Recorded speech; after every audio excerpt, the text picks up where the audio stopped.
the presentation of Bullhorn Betty's best. So, he has law clerks, and it's their job to help him do the research to prepare for the case. All right. So, if she's coming in here and thinking that, she's going to pull the wool over this guy's eyes, she's sadly mistaken again. Bingo. All right. So I want to give some context to everybody. What happens when a person violates a protection order in the state of Tennessee? So we're going to take a look at this together. I didn't show you this, Ed, but I know that I do my research. So Well, it's got to be similar to what we do here in New York. Pretty much. Yeah. So watch and listen. I hope that Bullhorn Betty sees this, but I'm sure she knows it. Well, not just her. I hope everybody that pulls stunts like this see it.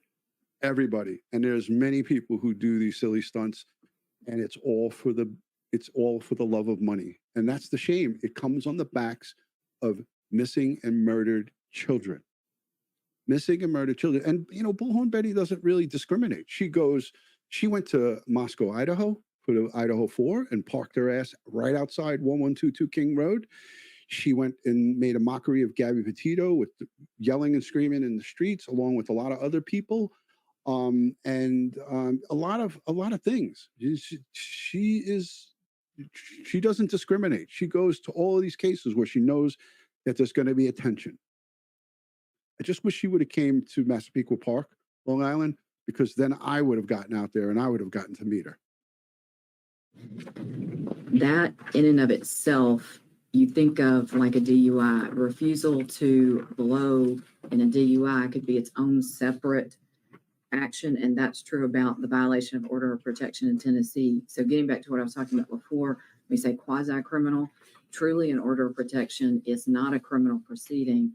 It is a civil proceeding, but it has some dynamics to it, some procedural aspect to it that make it similar to a criminal proceeding, like the notice issue.